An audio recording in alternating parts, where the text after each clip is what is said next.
class, so I'm finally going to be showing you how to do the bowling art activity that we have been looking forward to since the beginning. Everybody's been wondering what I've been wanting to do with all these water bottles.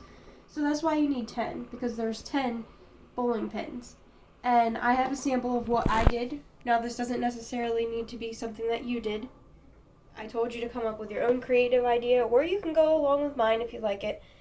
But what I've done here is I've sponge painted. I put duct tape and a label. If you don't have duct tape, that's fine. If you have regular tape and a piece of paper, works just as well. And for the first row, I kind of have just one color, pink, blue, and purple.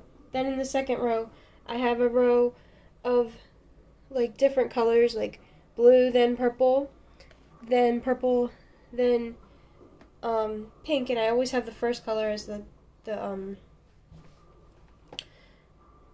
top, and then purple, then blue. No, I guess I don't always do it that way, but each set has two different ways. So if I say purple, then blue, then it'll be blue, then purple. Then we have blue, then pink, pink, then blue, and then we have pink, then purple. So the very last pin that I'm making is going to have all three colors in it. So it's going to be a bit of a challenge. And what I want you to do is just tear off your label. This is a bit of a messy project, so if you want to have gloves on, you can. I have several cleansing wipes over here for my hands. And I just tear the label off like this. And then I go and get my labels and my duct tape. Sorry about that. And I just try to estimate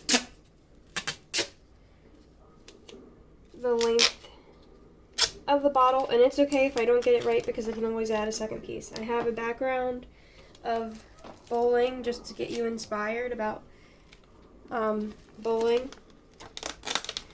We want to kind of go slow, that way we don't get a lump in it.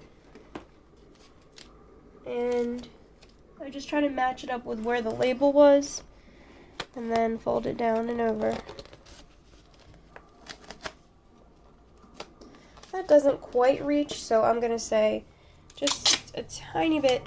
But like I said, you don't have to use this. You could use yarn. I have many different things out here that I haven't used.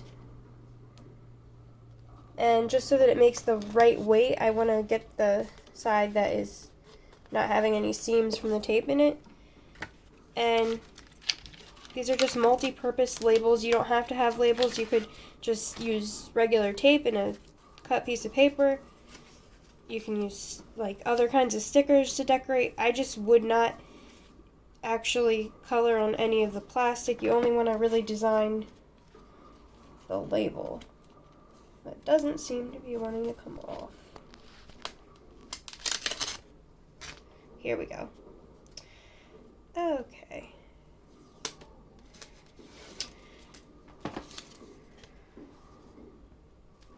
So then I just lined it up here.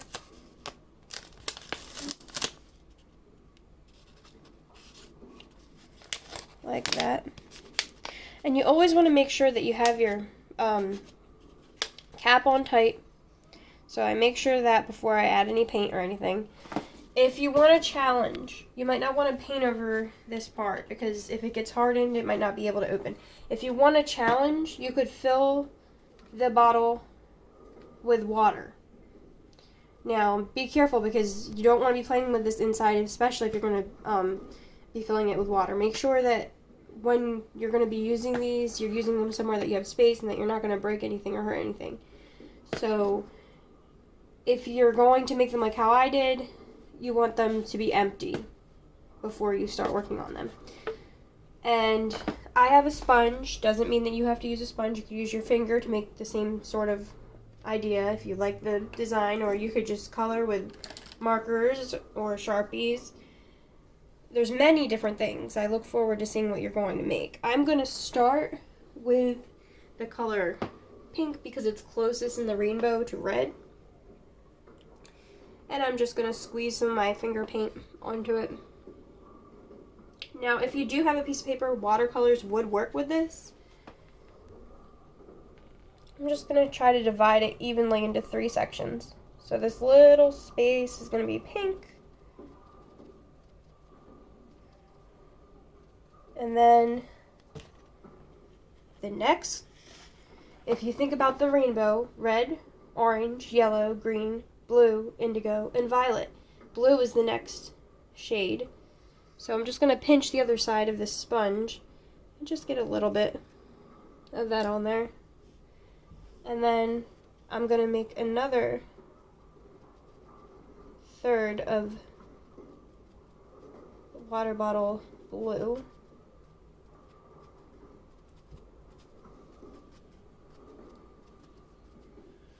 Alright, just need a tad little more there. There we go. And then that last section is going to be purple.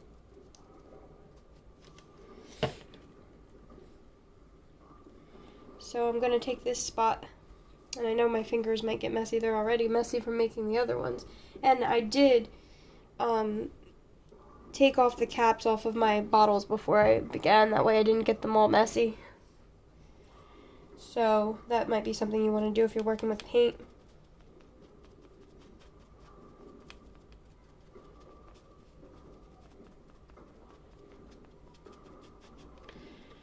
So I want some more of that contrast of that purple, that little bit darker purple in there too. So there we go, we got the sponge technique to it.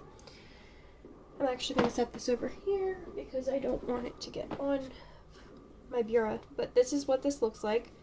And then I'm going to try to be extra creative here. I don't know if the colors are going to blend, but I'm going to try to also make the cap 3 different colors.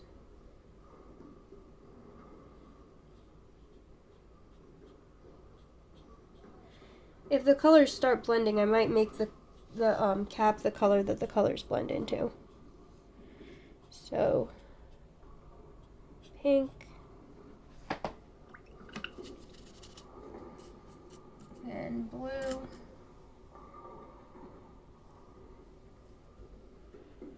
Trying to get the blue right in the middle there. Oh.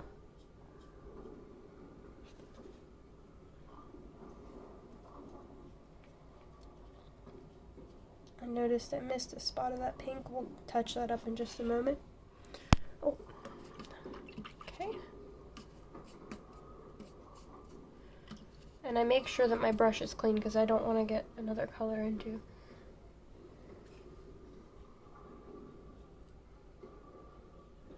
There we go. We got that little spot.